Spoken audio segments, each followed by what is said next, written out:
আমি যখন কালীঘাটে মায়ের কাছে, তুমি তখন রেড রোডে হিজাব মাথায়। একে তাড়াতে হবে। যা পিসি তুই চলে যা, যা পিসি তুই চলে যা। 23 তারিখ রাত্রি 8:30টায় ভবানীপুরে ঢুকবো। 4 তারিখে গণনা কেন্দ্রে হারিয়ে আপনাদের দেওয়া জয়ের সার্টিফিকেটটা নিয়ে সোজা মোদিজির কাছে চলে যাব। রাষ্ট্রবাদের জয় হবে, বিকাশবাদের জয় হবে, আর জামাতিদের পরাজয় হবে। ভবানীপুরে দাঁড়িয়ে এভাবেই হুঙ্কার দিলেন শুভেন্দু অধিকারী। বিস্তারিত দেখুন। দোরগোড়ায় নির্বাচন। প্রথম দফা ভোটের আগে রবিবার ভোট প্রচারের ভবানীপুরের কমিউনিটি বৈঠক থেকে বিজেপিকে নিশানা করলেন মমতা বন্দ্যোপাধ্যায়। আর সেই ভবানীপুরে দাঁড়িয়েই পাল্টা জবাব দিলেন শুভেন্দু অধিকারী। 2021-এ নন্দীগ্রামের পর 26-এর বিধানসভা ভোটে ভরকেন্দ্র ভবানীপুর। মুখোমুখি লড়াইয়ে সেই মমতা বন্দ্যোপাধ্যায় এবং শুভেন্দু অধিকারী। 29 এপ্রিল দ্বিতীয় দফার এই কেন্দ্রে ভোট। তার আগে রবিবার একই দিনে ভবানীপুরে বৈঠক ও পদযাত্রা করলেন দুই হেভিওয়েট প্রার্থী। রবিবার বিকেলে ভবানীপুরের বিভিন্ন সম্প্রদায়ের প্রতিনিধিদের নিয়ে বৈঠকে বসেন তৃণমূল নেত্রী। একই সময় ভবানীপুরে জনসংযোগ যাত্রা করেন শুভেন্দু অধিকারী। তারপর নির্বাচনী জনসভা থেকে হুঙ্কার দেন। তিনি বলেন, প্রথম দফার ভোট 23 তারিখ হতে দিন। 23 তারিখ রাত 8:30টায় ভবানীপুরে ঢুকব। 4 তারিখ গণনা কেন্দ্রে হারিয়ে আপনাদের দেওয়া জয়ের সার্টিফিকেটটা নিয়ে সোজা মোদিজির কাছে চলে যাব। বিকাশবাদের জয় হবে আর জামাতিদের পরাজয় হবে। এদিন শুভেন্দু অধিকারী আরো বলেন, আমাকে ভোটাররা কানে কানে বলছেন আপনার কয়েকটা কাজ আছে। আমি জানতে চাইলাম কি কাজ? ভোটটা ঠিক মতো করিয়ে দিন, এজেন্ট গুলো দিন বুথে, কেন্দ্রীয় বাহিনী যেন কোনোভাবে ওদের হাতে ম্যানেজ না হয়, কেন্দ্রীয় বাহিনী যেন সক্রিয় থাকে। ভোটের আগের দিন সোনা পাপু, কুমার শাহ, পিটার, শাহনাজ, ভিকি সাউ, মনোজ সাউ, এই গুন্ডাগুলোকে যেন রাস্তায় দেখা না যায়। আমাকে আপনারা জানেন তো, উনি যদি নিজের দমে মুখ্যমন্ত্রী হতে পারতেন 2001-এ হতেন। উনি নিজের দমে মুখ্যমন্ত্রী হতে পারেননি। নন্দীগ্রামের লড়াইতে মুখ্যমন্ত্রী হয়েছেন। আর ওখানে শুভেন্দু অধিকারীর ভূমিকা কি ছিল আমি বলবো না। নিজে যে বড় কয় বড় সে নয়, লোকে যারে বড় কয় বড় সে হয়।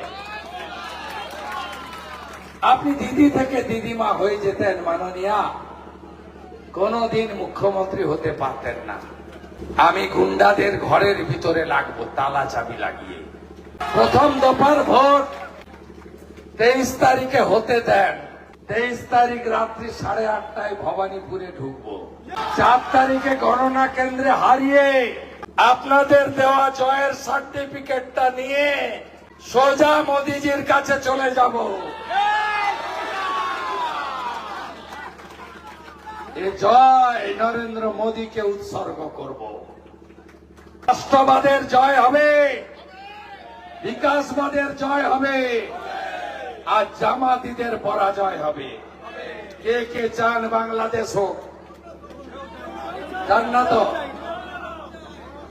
বাংলাদেশ যদি না চান, ইভিএম এ 1 নম্বরে পদ্ম ফুলে ভোটটা দেবেন। পাইপ লাগাতে গেলে টাকা নেয়, হকার বাসাতে গেলে টাকা নেয়, হলুদ ট্যাক্সির কাছ থেকে টাকা নেয়। চেতলা এলাকায় কোনো পুকুর নাই, সব বুঝিয়ে বিল্ডিং করেছে, মাদ্রাসা বানিয়ে দিয়েছে। দেখে এলাম হা হরি, এসব তো ছিল না। এরা কারা? মুখ্যমন্ত্রী রামনবমীতে যান না, 16 আনা মসজিদে যান। আমি যখন কালীঘাটে মায়ের কাছে, তুমি তখন রেড রোডে হিজাব মাথায়। একে তাড়াতে হবে। যা পিসি তুই চলে যা, যা পিসি তুই চলে যা। আপনারাই ভগবান, গণদেবতা। শুধু একটা কথা সবাই বলছে, দাদা ভোট দিতে পারবো তো? হাউসিং এ তালা লাগিয়ে দিবে না তো? এত ভয় দেখিয়ে রেখেছে। ভারতবর্ষের এত রাজ্যে ভোট হয়, সম্প্রতি বিহারে ভোট হয়েছে 243-এ 202 বিজেপি। একটা লোকে বাড়িতে কেউ ঢিল মেরেছে? ভারতবর্ষে কোথাও হয় না। কেরালা, পুদুচেরি, আসামে ভোট হয়ে গেছে, বোমার আওয়াজ নেই, ঘর ছাড়ার সংখ্যা নেই, শান্ত। এই বাংলা অশান্ত। কি ভাষা! দেখে নেব, মেরে দেব, কেটে দেব, পুঁতে দেব, 4 তারিখের পর দেখে নেব। আরে দেখবেন আপনি কাকে? তৃণমূল তো পচা এঁদো পুকুর। বিজেপি তো 21টা রাজ্যে 15 কোটি মেম্বার। পৃথিবীর সবচেয়ে বড় পার্টি বিজেপি। আপনি কাকে দেখে নেবেন? আপনি কি বলেছেন? কালীঘাট মন্দির আপনি বানিয়েছেন? আপনি বানিয়েছেন? আপনি বলেন না মাইকে, কালীঘাট মন্দির আমি বানিয়েছি, দক্ষিণেশ্বর আমি বানিয়েছি, তারাপীঠ আমি বানিয়েছি, জলপেশ আমি বানিয়েছি, ললাটেশ্বরী আমি বানিয়েছি। সব উনি বানিয়েছেন।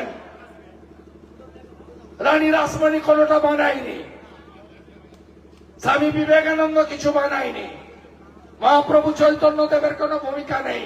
সব আপনি আপনি আপনি। কবে দেখা যাবে আপনি বলবেন এই বিশ্ব আমি সৃষ্টি করেছি? আমি শুভেন্দু অধিকারী লক্ষণ শেঠের রাজত্ব শেষ করেছি, এবার মমতা ব্যানার্জির রাজত্ব শেষ করব।